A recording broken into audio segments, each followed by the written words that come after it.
Hi, welcome to another episode of I Don't Have the Answers, but let's talk about it anyway.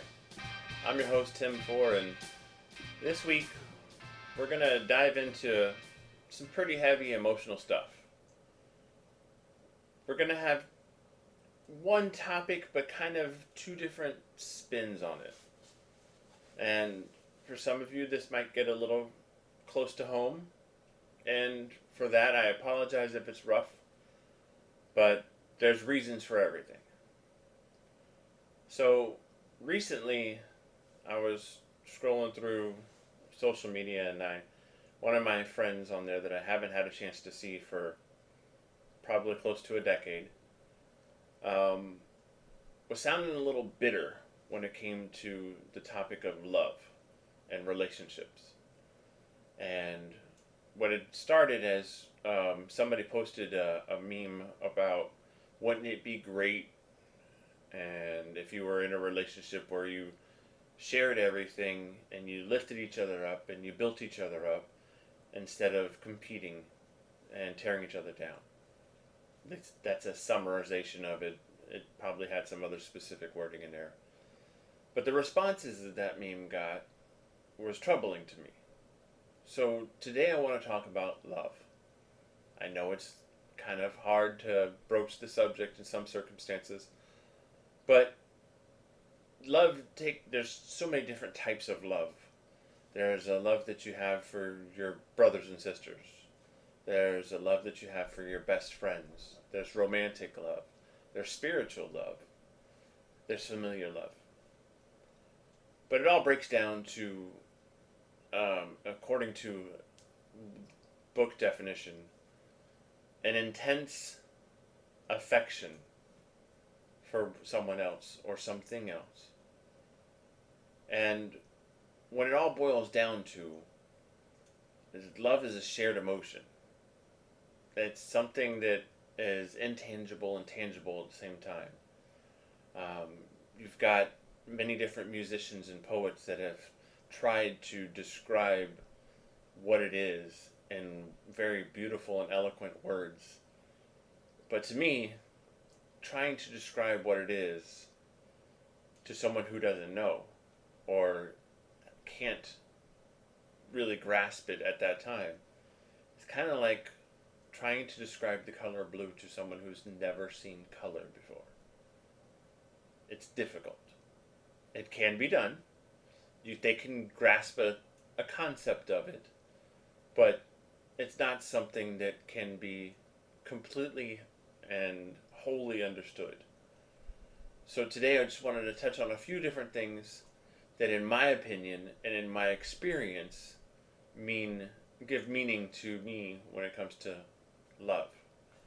Now, for those of you that don't know, I am currently on my third and final marriage, and I have, in my opinion, had very little trouble when it came to finding people to throw my love at.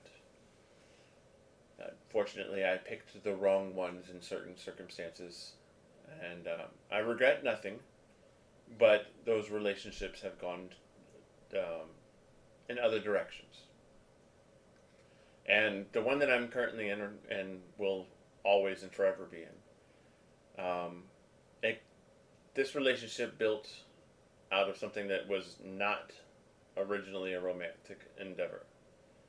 We started out as friends, and I think that's why we are as solid as we are now. We started out as just a couple people that were in the same social group that liked to hang out together. Many, many, many months and into the friendship is when things turned. And even then, I was so stupid, I thought that I needed to run away, and it took me a while to realize that I needed to come back. But that love was built on, it is built on something deeper than the physical and the romantic. It's all encompassing. And I believe that, and my grandmother told me, that that's the basis of any successful relationship That's the basis of any successful love, is building it on friendship, getting to know each other very well first, not jumping from first date to I love you all in the same week. Now, I'm not saying that it's not possible, but for me, I've had no experience in that realm of the quick love.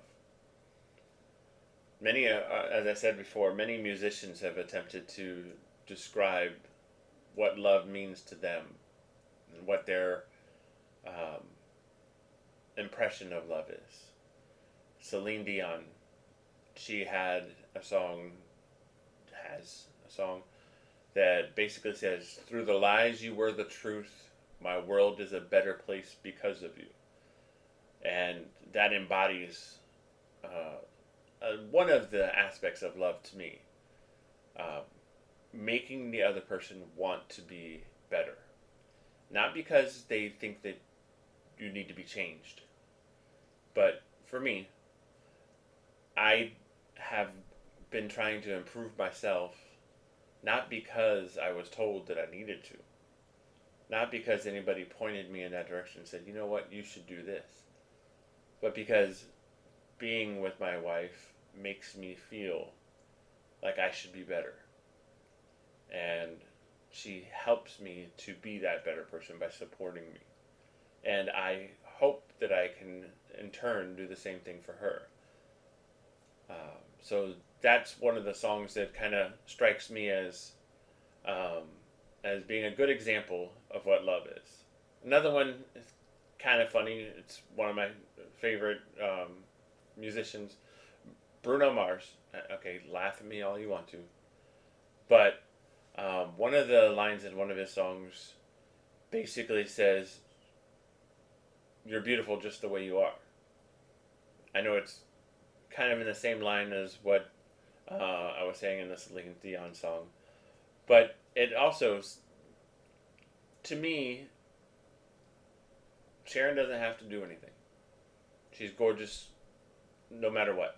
It has very little to do with our overall physical appearance. I mean, she is beautiful, but it's more than that. When you look at someone and you know inside and out that they're the person for you, that beauty comes from somewhere deeper than a physical look. And she can wake up, wash her face, and we hit the door, and I'm not worried about it. She's beautiful just the way she is. Now, those are just some examples of romantic love.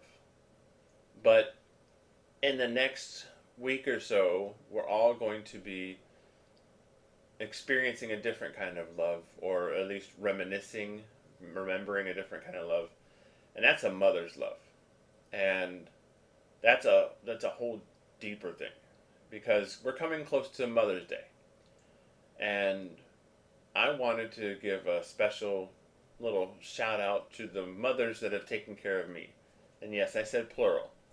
I have been fortunate to have a few mothers, both by marriage, relationship, and I can be considered a collector of mothers. So I wanted to give a little nod to the kind of love that has helped me become the person I am, and that's my mom's love. All of them. Now that's a different kind altogether. The unconditional, regardless of the stupid things that I have done, and there have been many, the stupid things that you can do, a mother's love is going to overlook those things. For the most part. I mean, there are some pretty outlandish things you could possibly do to really piss them off. And I know, because I've done them. But you blow away all that, you refine it, you boil it all down, and what you have is unwavering, without a doubt, 100% love. The affection is so deep that it can be felt. And if it wasn't for the love that was shown by my mothers, I wouldn't be the person I am today. I, my mom, each of them has different parts of my life has come from their individual stories. Um, my strength is from a mother that dropped out of high school to have me, but didn't give up and went back to school with a 1 year old to go into adult school at night to make sure that she got that diploma and to make sure that she continued on. So that desire to finish, to succeed at any cost, that's part of me. Another mother story is how I have a mother that doesn't give up. She was a minority business owner, being a woman business owner. She fought for what she believed in, ran for political office, did an amazing job, grassroots campaign, and I fully support her in all of her endeavors in that realm. But she stands up for what she believes in. She's got some true power behind her. And I think that I learned from her, and is one of the reasons why I'm here right now, being able to talk on camera, because I fully believe everything that I say. And I have another mother that is the most emotionally deep person. She feels on such a level that it's kind of hard to imagine. I mean, normally you encounter someone and they see something sad, they react. Reaction is usually typical, but she feels it so fully, so completely, and it's that empathy and sympathy that has given me the ability to know when I need to say certain things and know when I need to stop and to pedal back a little bit. It's that combination. Then I have my mother-in-law, who I really love, and who has, through raising two daughters to be the women that they are now, in a time where you didn't take any shit from anybody, pardon my language. She raised some amazing women. And she is a very, very stubborn woman. And I thank her often for what she did to help her daughters become the women they are today. That little bit of mother's love from all four of those women, there are many, many more. I can probably be here all day talking about the contributions that mothers have given me to get me where I am now. But I wanted to focus on those four. Those four women have given me the strength to be able to flip these lights on and to be able to hit the record button on this camera to talk to you. And I hope that you find some way to honor your mother, if she's with you or if she's not. This coming week, when Mother's Day comes around, don't just send empty gestures. Don't just buy a card, send it off, or order some flowers. Put some thought into what you're saying and what you're doing. Remember what it is that they went through to make you the person that you are. That love, that deep, unwavering, regardless of all the stupid stuff that you've done, because I know that people are watching this episode. There are stupid things that you've done in your life. Remember that no matter what, they bailed you out in some situations. They helped you with homework. They helped you buy cars. They helped you be clean and presentable when you went out in public. Lord knows that's a tough job just by itself for some of you out there.